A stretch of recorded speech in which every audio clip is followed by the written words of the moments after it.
Vegas and Colorado going head to head, guys.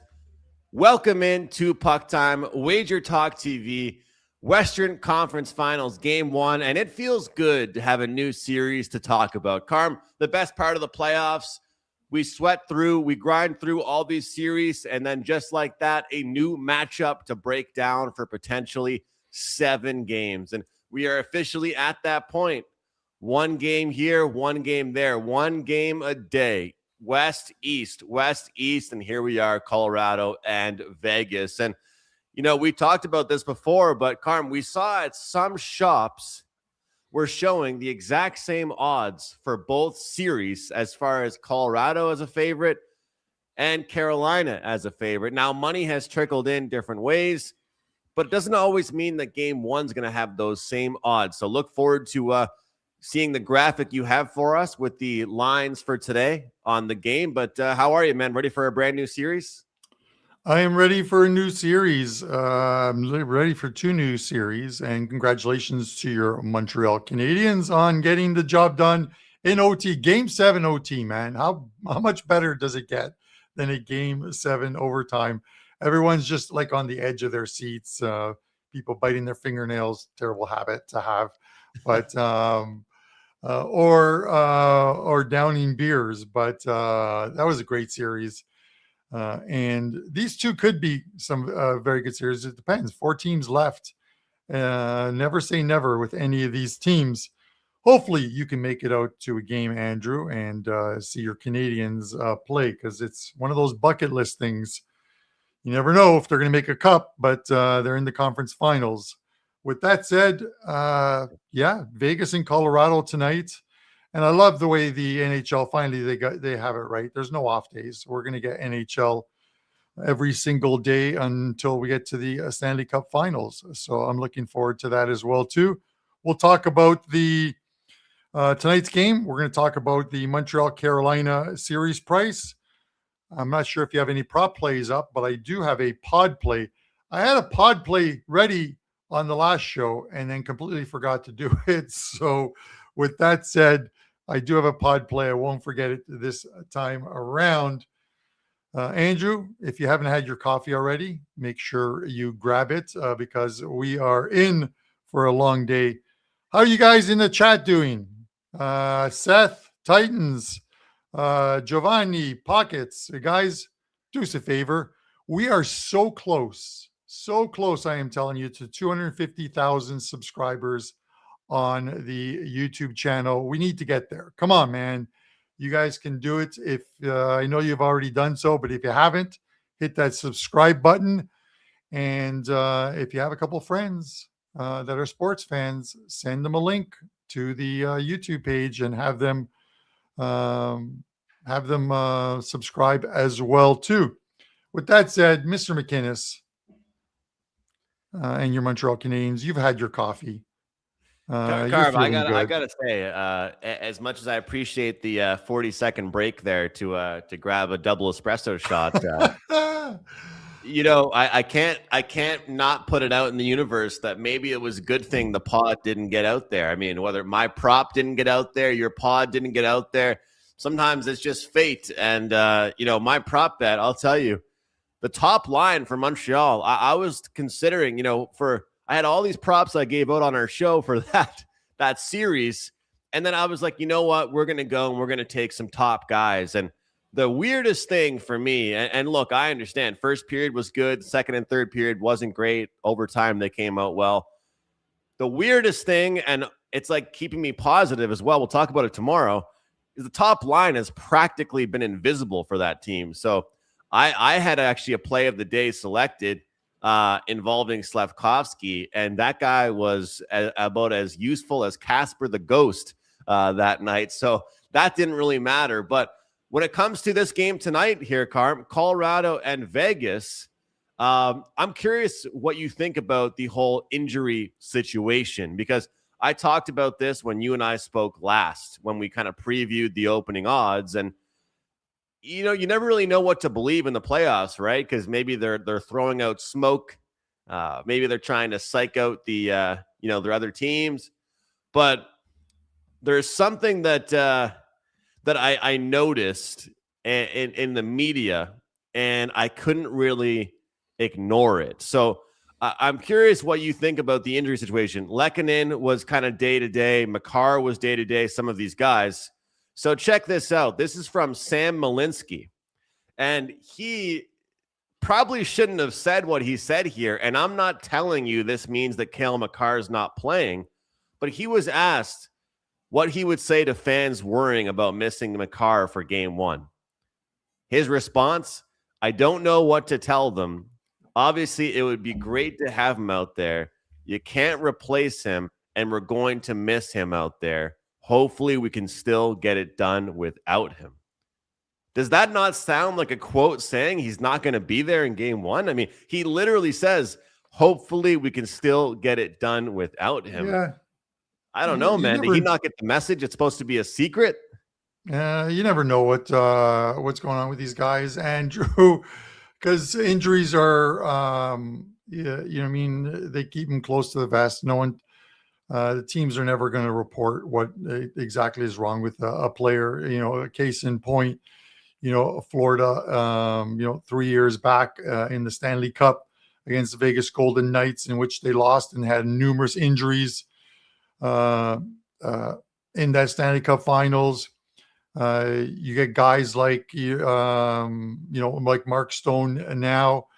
This one with Makar. And Makar wasn't.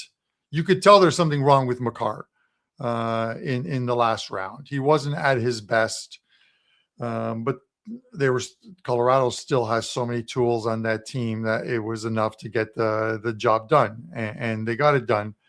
You know what I mean? You look at the Edmonton Oilers and Connor McDavid. Fractured foot, but he still played. They froze it. He played. He still had the speed, but he wasn't himself. He wasn't the same Connor McDavid. Even if he would have made a difference? Probably not, because he can't play in goal. So, or defense for the team. But teams are never going to disclose it.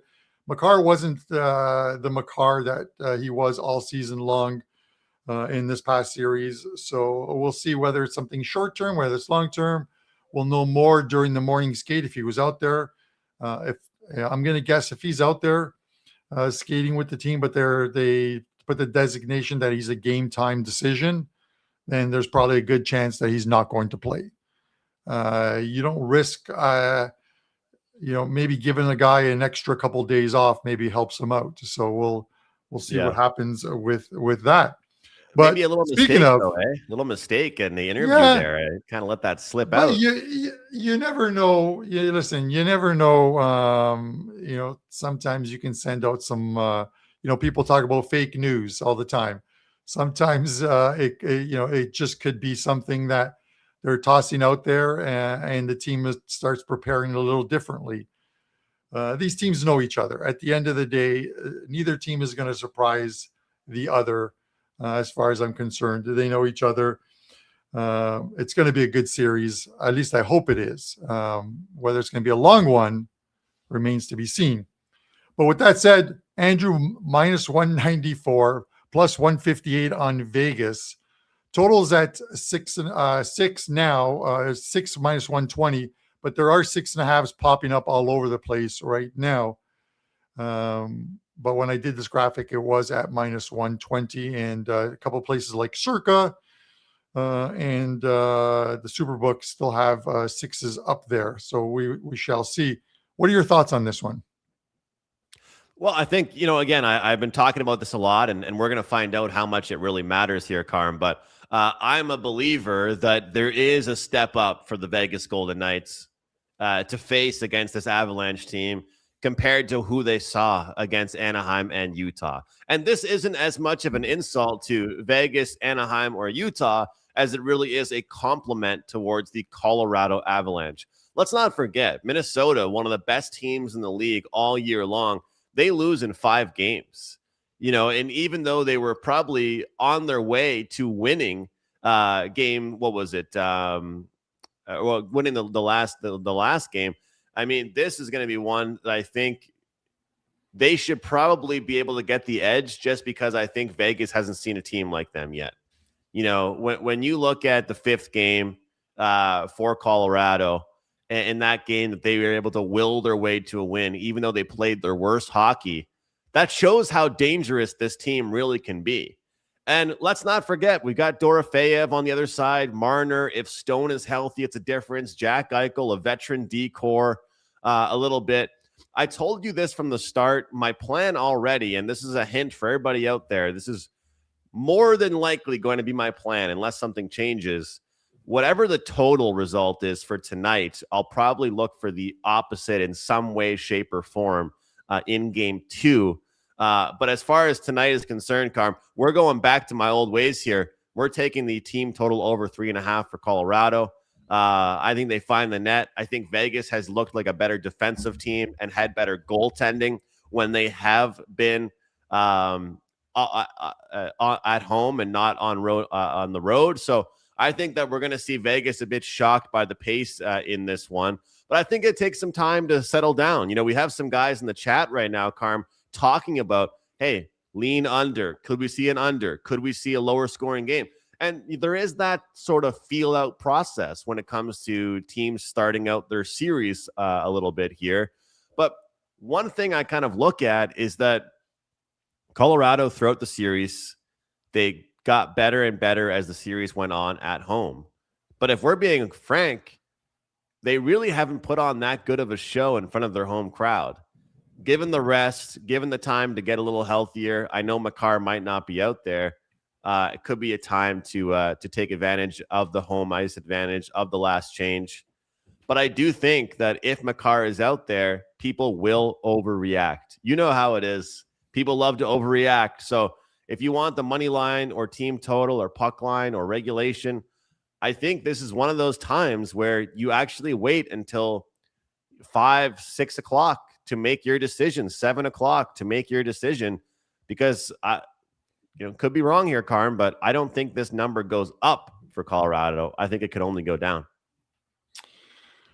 Yeah, I tend to agree. The thing, Andrew, is I think if Makar's announced that he's in the lineup, and I'll probably look for some info during the show or when you're discussing some props, we'll see. The price could go up a little bit, but I think it's pretty much plateaued to where it's going to be like in that 195 to maybe minus 200 range. Some Vegas money could come in. They always say the game you want to win when you're an underdog in a series and you start the first 2 on the road, the game you want to win or try and win is game 1. So you're playing with that, and Prez hates that phrase, house money, in game 2, and putting all the pressure on the home team. It's just the Avs are a perfect 4-0 at home thus far. They've only lost 1 game, I believe, in these playoffs. They're 8-1. This is why they're huge favorites in this series. Does Makar make a difference? Of course, he makes a difference. You always want one of your best players out there. But this Avs team as a whole has played some pretty good defense as well too in these playoffs. It's just a matter of when you look at it, who has the advantage here? Goaltending wise, it lies with Colorado in my eyes. I think Carter Hart's had a very good playoffs thus far, Andrew. But I'm just waiting for that shoe to fall, that shoe to drop, where he has like one very brutal game, and then the question marks come in as of, do you start him in the next game or do you go to your backup? I'm not completely sold on Carter Hart yet. And to that point, not to offend any Vegas fans, but I'm not sold on the Knights yet, because I get you can only play the teams they put in front of you, but they had one of the easiest closeouts to finish the regular season, make the playoffs, win the Pacific Division, and then from there, obviously they get Utah, a team that's not really battle tested in the playoffs like Vegas was with veterans, and then they get the Anaheim Ducks getting into the playoffs, getting by the Edmonton Oilers, and likely in a good bounce spot, and Anaheim made it a little uneasy on them as well too. Now you get a Colorado side who have won a cup, who have a lot of stars on that team. They're very solid down the middle. They may or may not be missing Makar, but they've won without him in the past, and they can win without him in the future. So I believe that the Avs have to be the right play in game one. Yeah, and I think that to your point, it's that game one is so important, but you know what's going to be even more important? Game two, if they lose game one. So it's like every game becomes important if you drop game one. But you're right, like because game one, it's like an even playing field. Nobody knows who's better yet. We've talked about it a lot. It's a whole new ball game once the postseason begins. When you look at this team. And you talked about how you feel with Carter Hart in his game. Remember, I brought this up on the show to you last week, Carm. I noticed his numbers were just like abnormally better at home, abnormally better. Like he's someone that I was looking to back on home ice, but on the road it was a little bit different. So, and just taking a look, I still find it amusing that we've seen a goaltending change twice for Colorado in the matter of two series where they've lost one game. Think about that. One game they've lost. They made two goalie changes. Scott Wedgwood, his last three games, .972 save percentage, goals against per game, 0.67, expected goals against per game, 1.75. And looking at home ice for him, saves per game, 20.82. And, you know, I think a lot doesn't get said enough about this Avalanche defense. Like we hear Natchez, McKinnon, Makar, like about their offensive ability. Do we maybe not give them enough credit for their defensive ability? And I'll give Prez some credit. Not that he needs me tooting his horn, but he has talked about this as well, that some of these great teams, you think about them and you think about them as overs. Oh, they're so good, so they're overs. Right.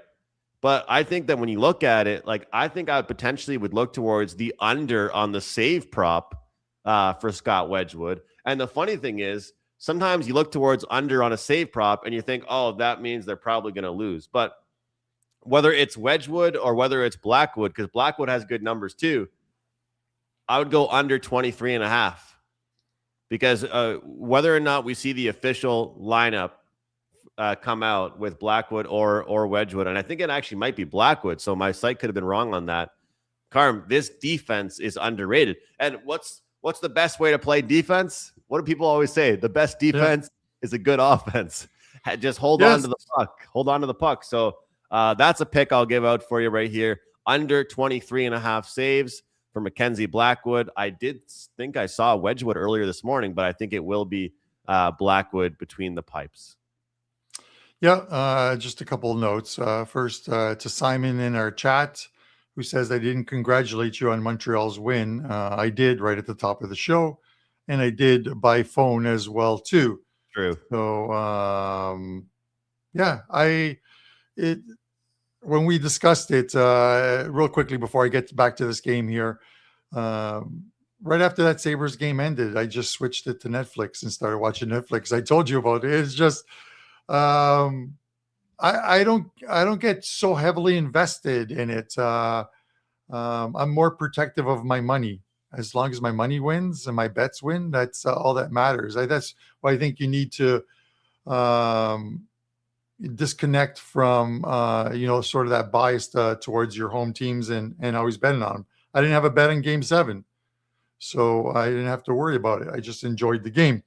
But Andrew, Makar was on the ice this morning prior to the Colorado skate. So that tells me two things. If he's on the ice prior to the skate, he's testing something out, and that normally isn't a good sign that he's going to be part of the morning skate and he's going to be in the lineup. So we shall see what happens with the Makar thing. More news as it comes out. Before the show's over, we'll try and report. Andrew, if you look at this series, and you make a good point of it, everyone people focus in on Colorado, it's like, man, they can score at will. Their offense is great, kind of like the Edmonton Oilers. They can score goals. No one talks about their defense. as you mentioned, Wedgwood had a fantastic season.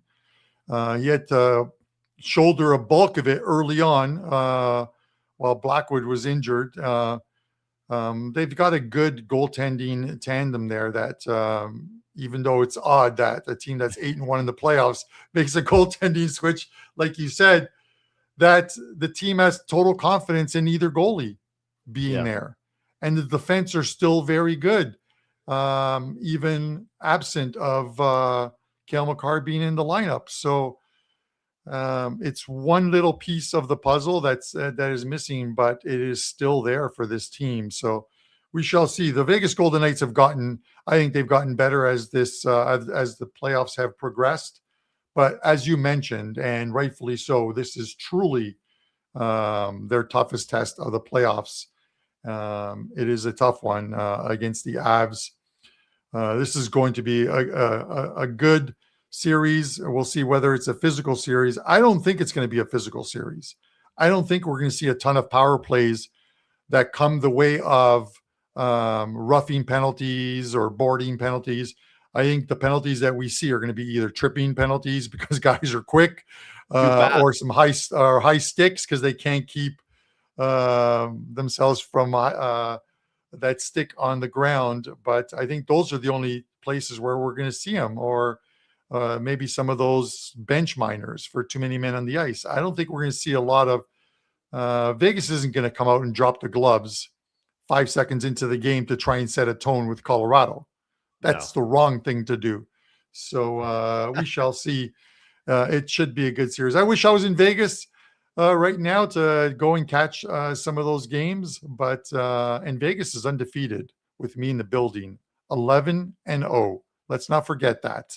So Derek Stevens, if you're watching this at Circa right now on the big screen, 11-0. You might want to bring me, fly me in on the private jet and take me to a game. Carm, speaking of Vegas being undefeated, it's always fun, and you got to experience it with me going there for the first time when we were there for some WagerTalk stuff. You've been there a ton of times, and I know it's still fun, but when you get there off the plane, it's your first time, your eyes are just wide open. My friend just got back from taking his girlfriend there, and to say that they, what happens at Vegas stays at Vegas. She is now a lover of blackjack. She loves to bet on sports now. She likes to play craps. She never went there with a gambling bone in her body.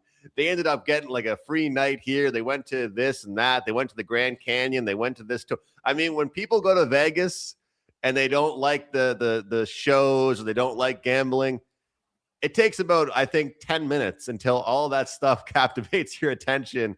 And she had an absolute blast. So then there's people like you that go there and actually leave making money with, whether it's Euro soccer or me with CFL. Probably the only guy asking, hey, can you turn the CFL game on in Circa Sportsbook? I don't think anybody really cares about that. But yeah, Vegas, it's a place that, especially when it's someone's first time going, what an experience that people can have. Yeah. I have a couple props I wanted to mention before I get to my prop of the day, Carm, and these are just from the leaderboard section. So if anybody was curious, because I'm a big fan, guys, of head-to-head props, right? So it's a brand new series. It's a fresh slate.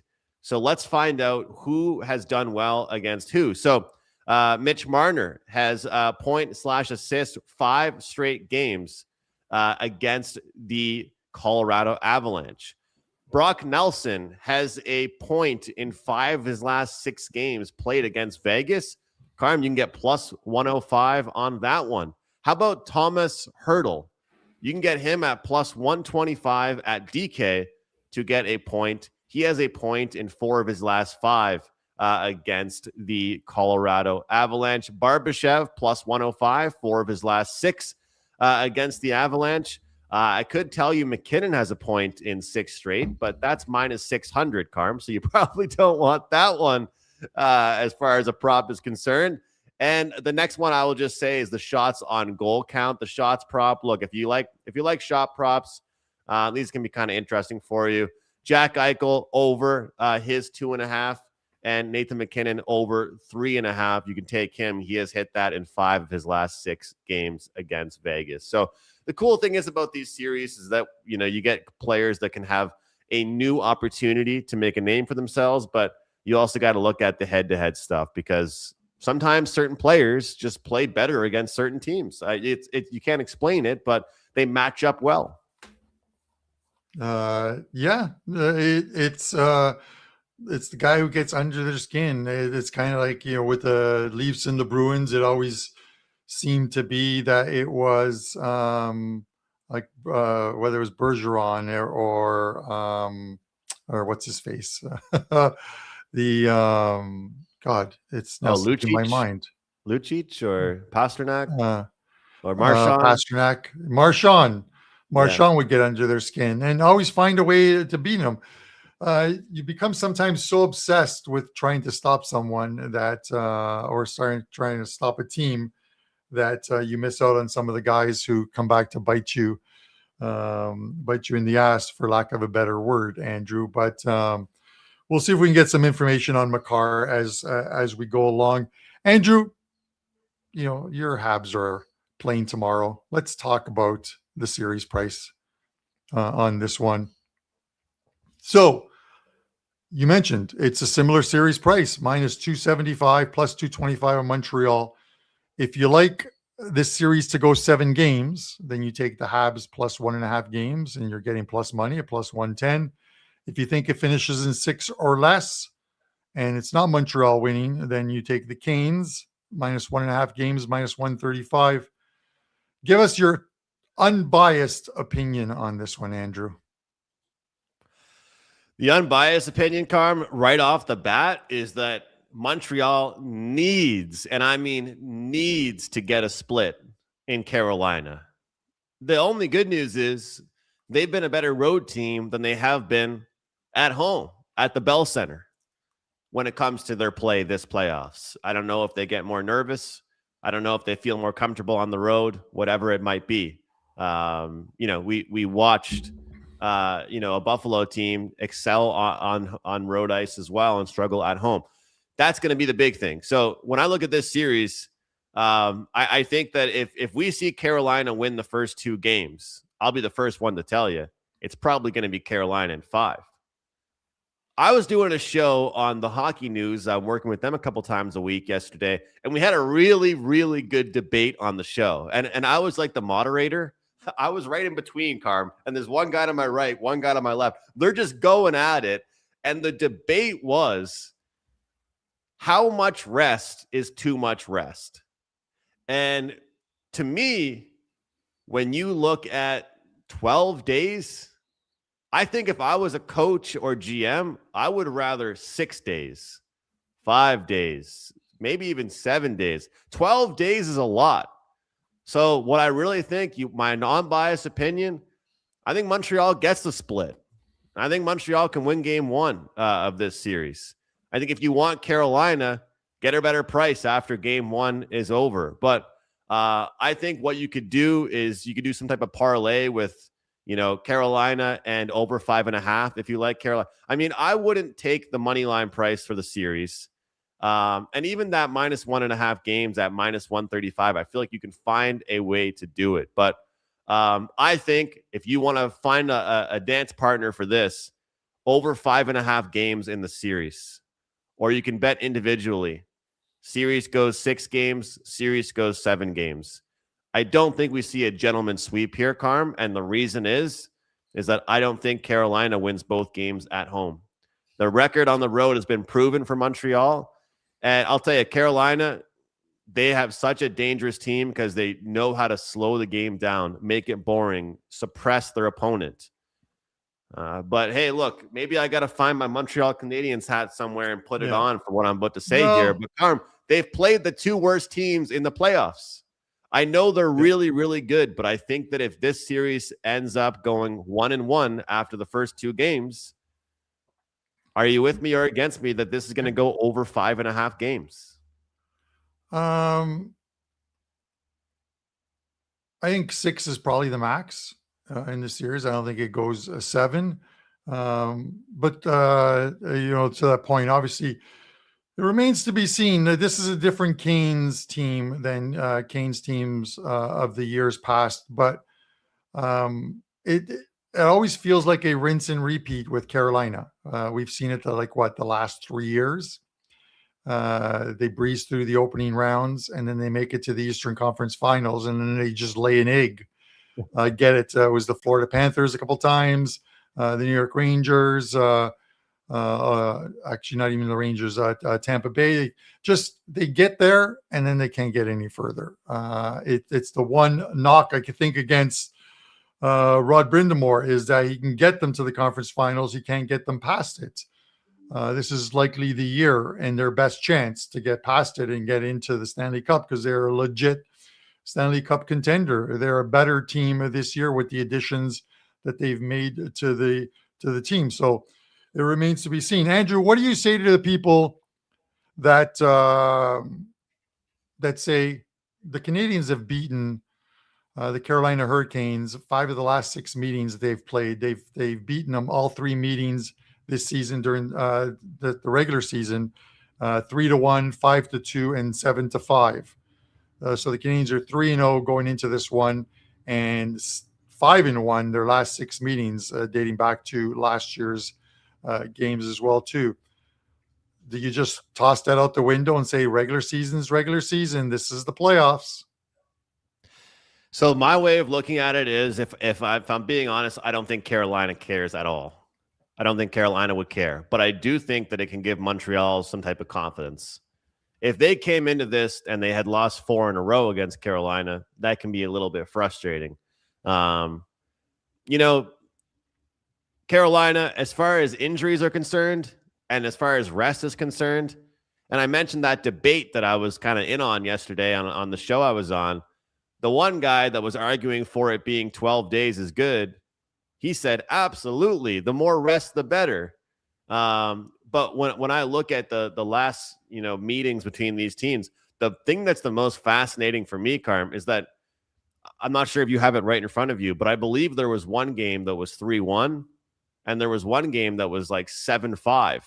Yeah. So that's what I find kind of interesting, is that there was the ability to win both type of games. But we got to say this, Freddie Anderson, when you look at the Conn Smythe Trophy winning odds, he's right up there. How does the rest help a goaltender not playing in 12 days? Because if Anderson plays the way he plays, because Carm, look, I know you'll be the first person to probably tell me this, and I've got my friends telling me this every 2 hours of the day. UPL probably should have had that overtime shot. It's not the greatest goal, but that's how a lot of Game 7 goals happen. Yeah. Frederik Andersen is supposed to be a lot better than either one of the goalies for Buffalo, but he's a little bit up there in age. He's not Lawrence Presman in age, but he's up there in age. So how much will that affect him? How much will that affect him? We'll find out. So, the interesting thing is, you look at and again, I don't put a lot of stock in what happened during the regular season. You can look at it sometimes and say, and look at the situations, make sure they weren't back-to-backs for a team, they weren't in a bad scheduling spot, and say, the Canadians played the Canes very tough. You look at it, Montreal scored in those 3 games, 15 goals across those 3 games. 12 of those goals, Andrew, were 5-on-5 goals. 1 power play and 2 empty netters, or it's either 12 goals and 3 empty netters, I believe. 5-on-5 is a very good indicator, because sometimes you'll see a crooked score line and you're like, oh, they killed them. And then you look at specialty teams and they had 4 power play goals. It changes the complexion of a game and how that game is played. Again, I don't put a lot of stock into regular season because the playoffs are a completely different beast. You're not just playing a one-off and then not playing this team again for another month. You are playing this same team over the course of possibly 7 games in a 12-day span. And that's going to test you, because teams will make the necessary corrections and adjustments each and every game. Montreal is very good at making the adjustments against the Buffalo Sabres. Whether they can against the Canes remains to be seen.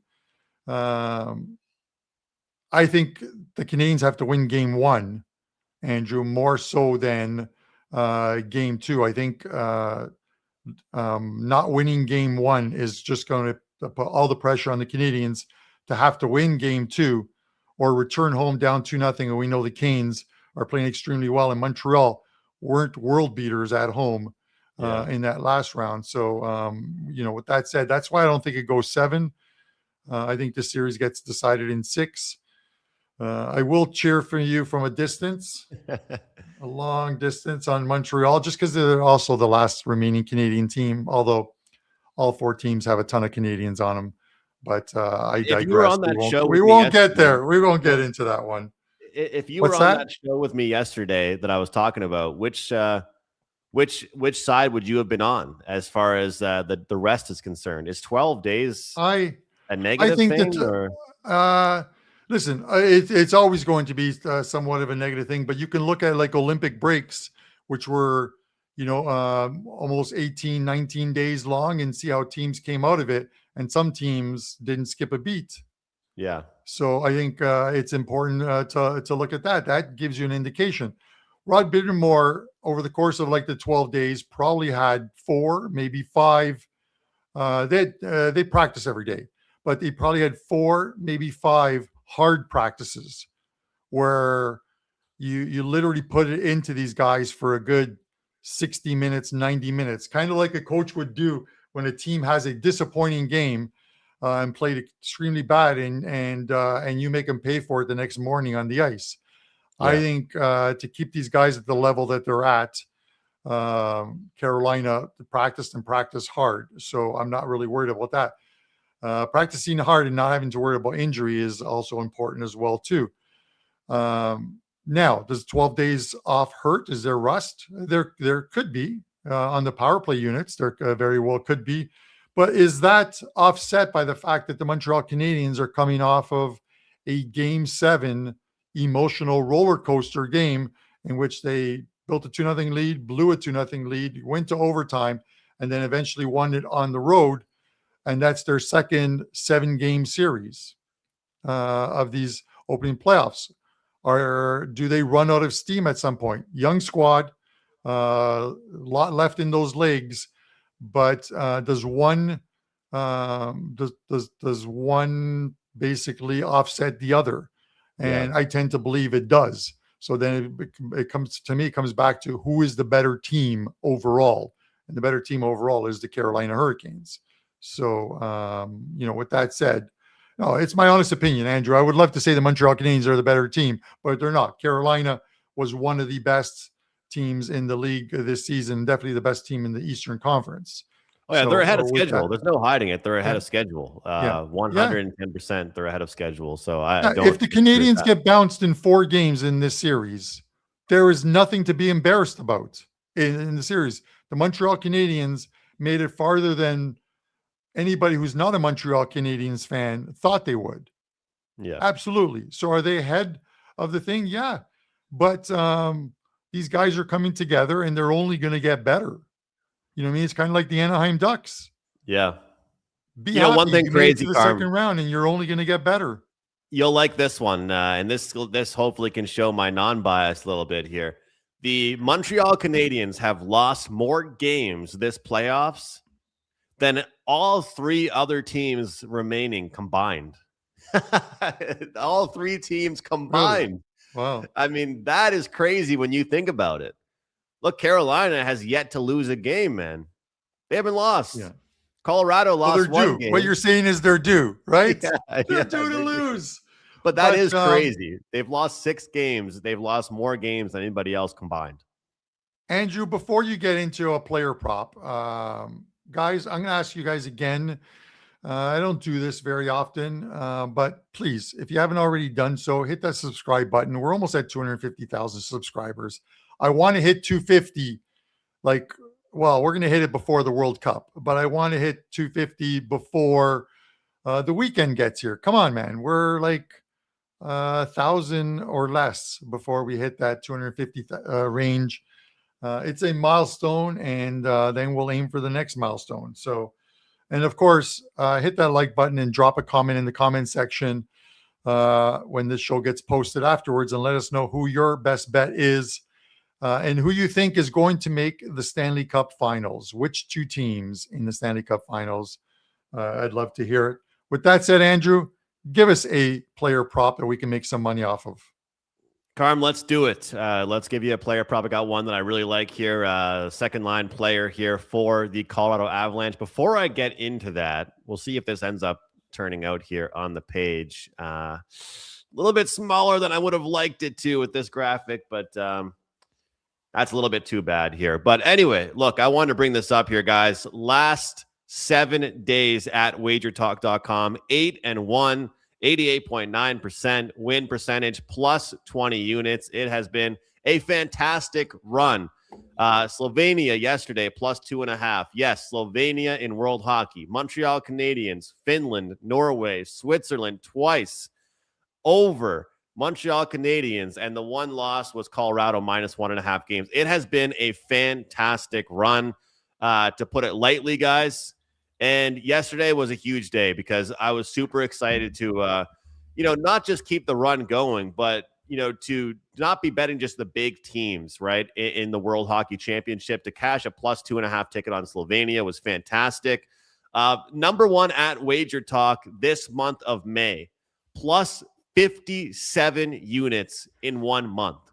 And I'll tell you guys, I was complaining to Carm before the show started with how quick and fast these World Hockey Championship lines are moving. You might not believe it, but there's been now twice where I was going to have a 5% play and the lines just started spiking, moving around too much, where I didn't want to give you guys, a minus 150 or whatever for a 5% play.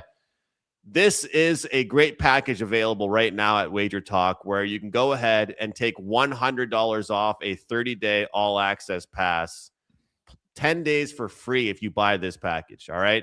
You're going to get any MLB from me, any World Hockey, any NHL, anything that I have. When we're cold, we're cold. We're still here. We're doing puck time every day, guys. When we're hot, we got to tell you about it. 57 units in the month of May. It's only May 20th. Let's try and keep it going. I got a 4% World Hockey play this afternoon. We got a best bet going for tomorrow, game one, Habs and Hurricanes. And look forward to hopefully a couple winners tonight as well in baseball. So let's keep it going, guys. Head over to wt.buzz/AM. 8-1 last 7 days. And taking a look at the month of May right now, the month of May, only 4 losses in the entire month for me. So the player prop, we have Arturi Lehkonen with 1 point at plus 115. This guy continues to be a playoff gamer, continues to be a big-time guy for them, but he's also kind of the secondary scorer for them. He's not your Martin Necas. He is not your Nathan McKinnon. He is probably not even a third best scorer on this team, but he continuously gets the job done, and most importantly, there is value with the plus 115 for him. He is the second-line left winger. He is back. He is healthy. He is ready to roll here. He's on the second unit power play for Colorado. And when all the best players are worried about the other guys, nobody's really concerned about Arturi Lehkonen, and that's why he will cash us a point tonight. So plus 115, guys. Let's try and get on another good run with these player props at plus 115. Let's cash this ticket. And this will be a client play for me at wagertalk.com tonight. A rare player prop client play for me at WagerTalk. Carm, a little bit long for me there. I know I had to go into the pitch, but, it's been a pretty good run, man. We'll try and keep it going. Dude, you keep going. 57 units is absolutely unbelievable. You guys got to give Andrew a follow. Head over to the page, his page, of course, and take advantage of that deal. And while you're there, stop by at mine as well, too. Andrew, a couple updates on the show before I get to a pod play. Number one, it's an optional skate for Colorado this morning, so there's quite a few players that are not on the ice. Makar was out there for the optional, just sort of skating around. Scott Wedgwood was in the starters crease. So he should be the goalie in goal tonight for them. And they have the news conference coming up in an hour. Bednar for Colorado, the Colorado coach, might get some insight as to whether they're playing or not. And you can watch that price, whether you watch it on the WagerTalk free live lines or Odds Logic, where you can get 7 days for free. And those are real-time odds changes. You can find out right away where that money is going. But if you like, as Andrew mentioned, if you like the Vegas Golden Knights, you might get a little better price if Makar is in the lineup. But then that's also a bad thing if Makar is in the lineup, Andrew. With that said, let's get to let me pop this up on the screen there, a pod play for you guys. And there it is. Obviously played this when it was at 6. At 6.5, I probably would stay away from it, but you can still get some 6s out there. Over 6, minus 120. There's still a few books hanging that line.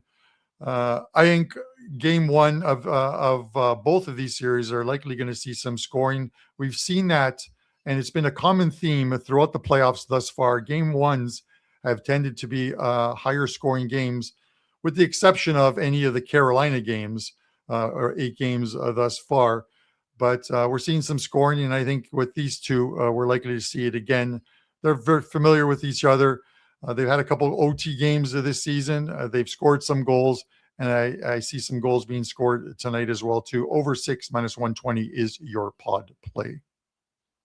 Karma, I always say this to you, but when you got the pods and we've got the overs, let's get some goals. Let's get some goals. Yes. Who doesn't love cheering on a high-scoring game? I know I do, and these players have been chomping at the bit. They've been ready to go. They've been waiting around, and sometimes it helps with defense, but sometimes it also just sparks their energy level as it comes to their offense. And I got to love the fact that McInnis's showing some personality. They asked him, how do you get through the dog days of the grind of the NHL playoffs?